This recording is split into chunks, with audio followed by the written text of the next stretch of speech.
All right, Calc, we're getting close to the end, but I wanted to go over section 13.1 and 13.2 with you, which is law of sines and law of cosines, because this is another section that you might kind of run into or have to deal with in a college math class. So law of sines and law of cosines, which we'll do in the next section, are solving oblique triangles, which are non-right triangles. You want to put that at the top here, non-right triangles.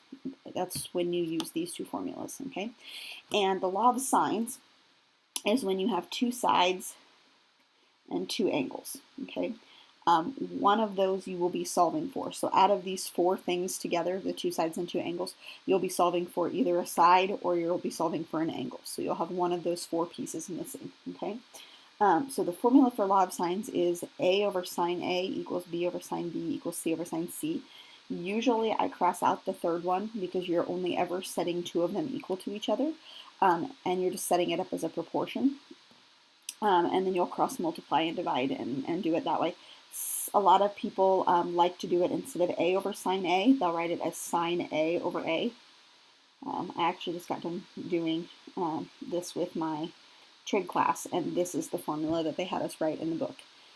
So it doesn't really matter which one you use. If you want to use the angles on the top and the sides on the bottom, it doesn't really matter because both of these things mean the same thing. You're going to end up setting up the same proportion, okay? So thing to note is capital letters mean angles because we only ever take sine, cosine, tangent of angles. Lowercase letters mean sides, okay? And when you are doing this or setting this up, notice that they have angle A, angle B, angle C. The sides that are A, B, and C are the ones opposite that angle. So angle A is over here, side A will be the one that's opposite him, okay? B is here, side B is opposite, C is here, side C is opposite. And it's the same with a triangle over here as well. So this is an acute triangle, this is an obtuse triangle, it doesn't matter. The law of sines will work for both of them just as long as it's not a right triangle. Okay. Well, I guess the law of sines will work for a right triangle as well, but you might as well use SOHCAHTOA for that. Okay. So example 1, find the remaining angles and sides of the following triangle. Okay, so what I like to do is I like to, and I'm going to set it up over here, I like to set up and kind of take inventory of what I have and what I need. So I'm going to do capital A, capital B, capital C, lowercase a, lowercase b, lowercase c. And we'll do that. Okay, things that I know, I don't know how to see this. I know that capital B is 28.7 degrees, and I know that capital C is 102.3 degrees. And then I know lowercase b is 27.4 feet. Okay, so we're rounding to the nearest one decimal place, is what I can tell from that. Okay, now, without doing the law of sines, there's one thing that I can solve for. I can figure out what angle A is, okay, by just adding these together. And I know that in a side of a triangle, all of them should add up to be 180. So I'm going to take 28.7 and add it to 102.3, and then take 180 and subtract that answer. 49 degrees. Okay, so without actually doing too much work, I have found that angle A is 49 degrees. Okay, now when you're doing the law of sines, you need to have basically like two pairs of data. Okay, I see that B is the only variable or only letter that I have both parts of. I have the angle and I have the side. Okay. So I definitely want to use that. But then C, if I want to solve him first, I can solve this guy because I have angle C, okay? And the way that I would set this up, okay, we're going to put the sides on the top. So I would say 27.4, that's side B, okay? Over angle B is sine of 28.7. That's going to be equal to side C, which we'll call C, over sine of 102.3. Okay, and that's what I want to do there. Okay, and then from there I'm just going to cross multiply. So I'm going to multiply these guys together. I have 27.4 sine of 102.3. If you do not want to write this out, like all of this out, some of you guys, especially the ones who have taken trig before, probably know this procedure like crazy. So You don't necessarily have to write that out. You're going to multiply this, and you're going to cross multiply and divide. So you're cross multiplying these guys, and you're dividing by sine of 28.7. To get c by itself, I would divide by sine 28.7, divide by sine 28.7. For these first few, I will write everything out. So that's going to cross out. So c is going to be this whole big thing. Okay, now, if I look at my calculator, I have a dumb calculator, but I have a little RAD button up here, which means I am in radians, okay?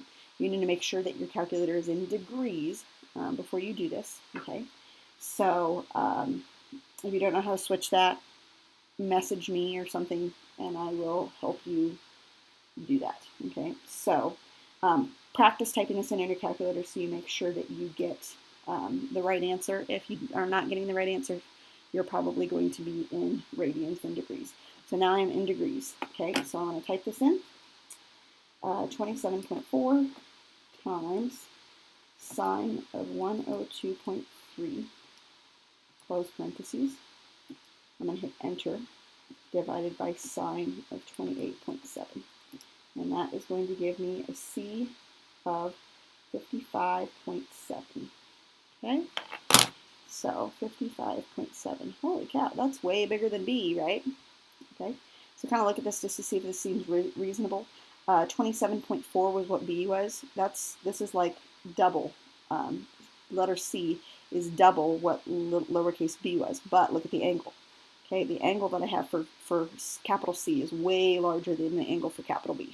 Okay, so that has to do with it. All right, now let's solve for A in the same way. I'm going to go back and I'm going to use B again. So I'm still going to use, I can kind of set up this proportion exactly the same as what I had before, except I'm going to change this C to a B now, and I'm going to change this 102.3 to 49, because that's what A is, okay? So I can still use B, and I'm just going to, or excuse me, yeah, still, it should be an A, not a B, blah, blah, blah, blah, blah, okay? Change that to an A that I'm solving for. I can still use B on the other side, okay? So let's see if we can do this without writing it out. Okay, so I take 27.4 times sine of 49. Okay, 27.4 times sine of 49, and I get some big long answer. Okay, and that's going to be equal to A times sine of 28.7.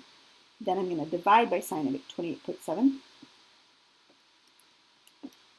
and get A equals 43.1-ish. Okay. So cross multiply, you're multiplying those and you're dividing by sine of 28.7. So if you need to write it out, go ahead and write it out. Please do. Okay. But if you don't, there is that. Okay, 43.1. There he is. Okay. All right. Example 2. This one is going to be a little bit probably easier just because we're not solving for everything. A pole tilts toward the sun at an 8-degree angle. If we look at this diagram, they kind of show us an 8-degree angle here. 8-degree angle is where this pole is tilting from. Go back.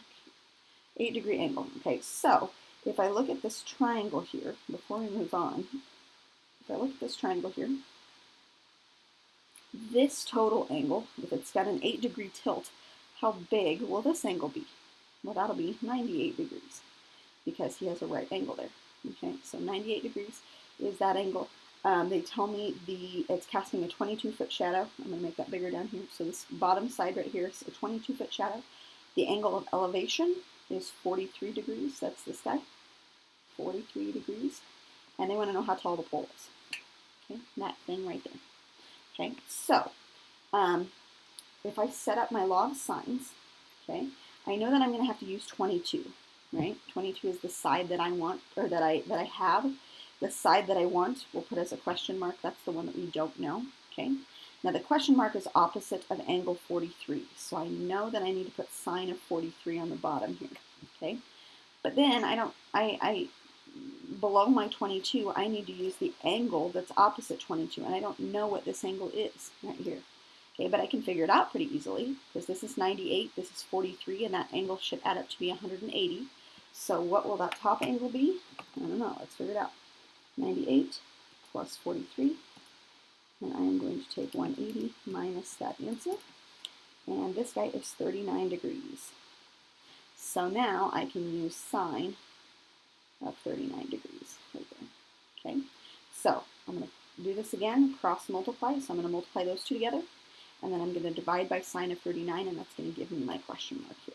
Okay, so practice typing this in. If you don't get the same answer as what I am getting, you're probably in radians and not in degrees, and so we need to fix that. So let me know, and we can do that if you don't know, or just Google it. Like I Google a ton of stuff if I can't figure out why my calculator is doing what it's supposed to be. 22 sine of 43 equals divided by sine of 39. Okay, and this guy is, the question mark is, that is not right. That is not right, I don't think. What's going on here? Did I type that in wrong? Sine, sine, 43.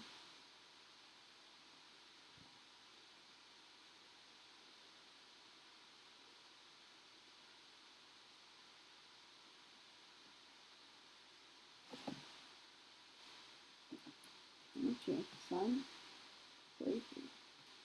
Enter. Sine 39. There we go. Okay. I don't know. For some reason, it gave me something weird. So 23.8. There we go. 23.8 feet is what the height of that pole is. Okay. All right. Next question. Find the remaining. So example 3. Find the remaining sides and angles for the following triangle. Okay. I'm going to change the instructions on here just so that this isn't a terribly long video. And what I'm going to do is we are only going to solve for angle B. And I'll show you why here in just a second. Okay. So we're going to solve for angle B, and I'll show you why this is a little bit different than example 1. So I'm still going to write out capital A, capital B, capital C, lowercase a, lowercase b, lowercase c, but we won't solve for everything. We'll only solve for capital B, and then I'll kind of skip the rest of it. Okay, so capital A was 42 degrees. Okay, we don't know capital B. That's what we're trying to find. Lowercase a was 22, and lowercase b is 12. Okay, so we don't know anything about c, and we don't really care about c anyway. So when you're solving for b here, we're solving for the angle instead. Okay, so this one's going to be kind of a little bit different, and that's why I'm going to go through this one here with you. Okay, so we want the sides on the top. So 22 and 12 are my two sides. Okay, the one that goes with 22 is going to be 42. So that's sine of 42. Okay. 12 goes on the top here, and I have sine of capital B on the bottom here, okay? So this is going to involve something a little bit different just because I'm solving for an angle rather than a side, okay? Still going to cross multiply. So I'm going to cross multiply these guys and these guys, and I'm going to write this one out. So 12 times sine of 42, okay, that's what the left side looks like. 22 sine of B is what I'm going to put on the right side, okay? So to get sine of B by itself, I'm going to divide by 22. So that's gone.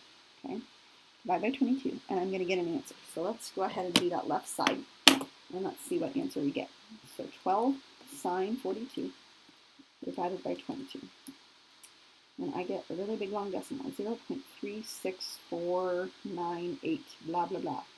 But that's equal to sine of B, and I want to get B by itself. Okay, now, we cannot just divide the sine over to the other side because B is trapped inside of sine. Okay, so what we do is on your calculator you have a button here that's inverse sine. Okay, it kind of looks like sine to the -1 power. That's what we're going to do to both sides to get that B by itself. So inverse sine and sine are going to cancel out over here, and we're going to get just B by itself over here. So I'm going to do second sine of that answer. Okay. So it's going to take that previous answer that I just got and do inverse sine of that, and I get 21.4 degrees is what he is going to do. Okay, so that's the reason kind of why I wanted to go through this problem with you, was just because when you're solving for an angle rather than a side over here like we were doing before, you're going to have to use inverse sine to do that. Okay, now from there, what we could do is solve for C, because these two plus this one have to add up to be 180. So we can add those two and subtract from 180 to get this guy, and then we can solve for C just like normal. Okay. Maybe I'll have you do that I might have you do that as one of the follow-up questions. Okay. I'm going to skip area of an oblique triangle in example 4, just because the formula for area, I can go through and kind of explain it to you, but I don't have that guy memorized, so we're going to skip it. And we're going to go down and one more, and that is example 5. Okay, this one has to do with bearings, so like boats deal with directions called bearings. Okay, and the bearings that they use are like S52W. What the heck does that mean? So we're going to talk about what that means here in a second. The course for a boat race starts at point A, so we're starting here, start, and proceeds in the direction S 52 degrees west. Okay, so this means 52 degrees west of south. Okay, so west of the south direction means I'm basically starting going south, but now I'm going west of that. Okay, so 52 degrees west of the south direction means this angle right here. Okay, so now I'm going along and I'm trucking until I get to point B. And then at point B it says, then I shift again and I go south 40 degrees east. This means 40 degrees east of the south direction. Okay, so south direction, if I were to go straight south of point B, that would go from like B to D, but I'm going 40 degrees east of that. East is to the right, okay? So 40 degrees east of that means this is an angle of 40 degrees, okay? And then I'm going to go along until I get to point C, and then I'm going to head straight back north again, and that angle is an angle of, distance is a distance of 8. So 8 is the third side here. And they want to know approximate the total distance of the race. So I need to know what this segment is, how long that is, and I need to know what this segment is, how long that is, okay? So if this guy is A, then down here, what I'm solving for is lowercase a. If this guy is C, then this guy is lowercase c. Okay, those are the two things that I'm solving for, okay? So I have 52 degrees. This is getting really fuzzy. Focus. There we go. Okay, so the only one I know is 52 degrees. Okay, now I'm going to take us back to geometry just a little bit. And let's look at this line here and this line here. Those two lines are parallel to each other. Okay, and this guy right here is a transversal. Okay, remember that word transversal? What I can see from here is that this is 40 degrees. Okay, but what that's going to do is that's going to tell me what this angle is right here, because those two angles are alternate interior angles, the inside of the parallel lines, but they're on opposite sides of the transversal. This one is on the bottom side of the transversal, this one's on the top side of the transversal. But both of those are going to be 40 degrees because they are alternate interior angles. Okay, so 52, 40, and then I can figure out what this angle is by adding those together. 52 and 40 makes 92. So if I take 180 and I subtract 92, that's going to give me this angle is 88 degrees. Okay, so if I look at my pairs that I have, okay, I have 8 and 88 degrees, I have 52 and A, and let's just go ahead and do that for the law of sines, okay? So I have my sides are 8 and A that I'm looking at. My angles are sine of something and sine of something, okay? 8 is opposite the 88, so that's going to go here on the bottom. 52 is opposite A, so 52 is going to go here on the bottom, and then I'm going to cross multiply.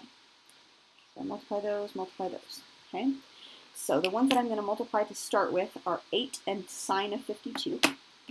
So I should just be able to take 8 sine 52, and that gives me an answer, and then I can divide, so I cross multiplied, I'm going to divide by sine of 88.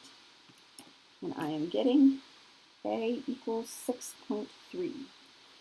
All right, so I'm going to mark that down. A is 6.3. Okay, that's this guy. I know that this side is 8. Okay, and then I just need to figure out what C is. Okay, so now I'm going to use the same equation that I had up here, but instead of using A, I'm going to change this to a C here. And I'm going to change this 52 degrees to be what's opposite C, which is 40. Not 42, 40. Okay. All right, and then I'm going to do my same process again, cross multiply. So I'm taking 8 times sine of 40, 8 sine 40, and then I'm going to divide by sine of 88. And lowercase c is going to be 5.1. Okay, so that's what those two are. 5.1 is this guy. So I went 5.1 first, then I went 6.3, and then I went another 8 to go back up north. So I want to add those three together and figure out what I get. 0.3 plus 0.1 is 0.4, 6 and 5 is 11, plus 8 is 19. So 19.4 in kilometers. Okay, so do some stuff in your head if you can. That'll make things go faster. So I hope I didn't go through that too fast. But some of you, most of you have had that already before. So yeah, there you go. If you have questions, email me or jump online at 1 o'clock. And I can certainly go through stuff with you again, but we are close to the end.